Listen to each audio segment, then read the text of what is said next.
So guys, we're unboxing our Saucony Ride 17. Guys, okay, we'll open it guys. So guys, the Saucony Ride 17 are so lightweight guys, and the design and the fabric use are so nice guys. And as you can see guys, there's a hole around the shoes. So it's breathable. Even though you run long run on these shoes guys, your foot are comfortable guys during the run. So we will test this one guys. So the Saucony, the features of the Saucony Ride 17, completely redesigned cushion system for extra comfort and energy, making it truly versatile shoes. Its design upper provides more breathability and sag 360-degree fit. Upgrade power band plus foam adds extra cushion and spring to get you moving. So this is our Saucony Ride 17 guys. Hi guys, today we will test the Saucony Ride 17 running shoes guys. So we will fit it guys. That's the Saucony Ride 17. Very lightweight guys. So we'll try to run this one guys. Test run for the Saucony Ride 17. Guys, we will wear our Saucony Ride 17 guys. We will try this one guys. Wow.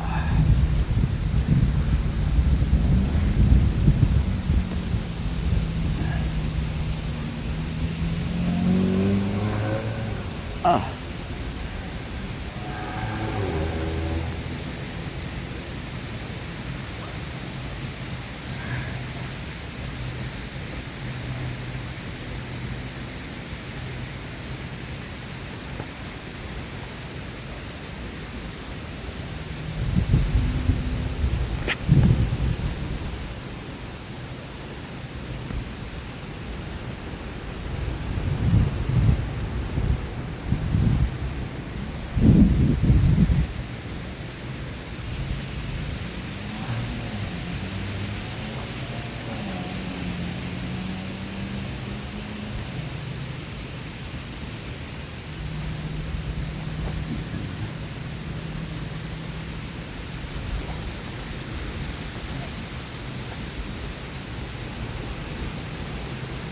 Okay, yeah.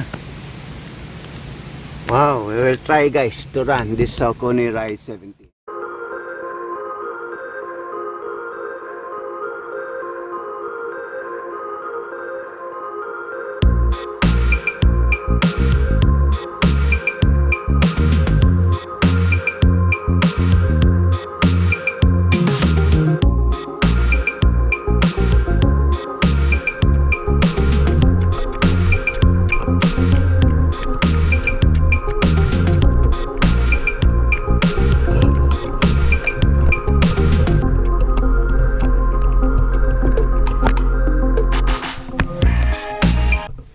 So guys, already test run the Saucony Ride 17.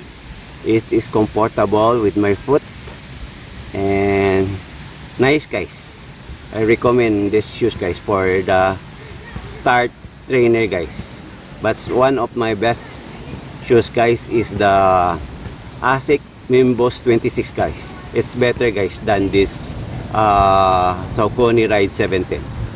It's nicer than this one guys. So I recommend the Asics Nimbus 26 first, and then this is my second choice guys, the Saucony Ride 17.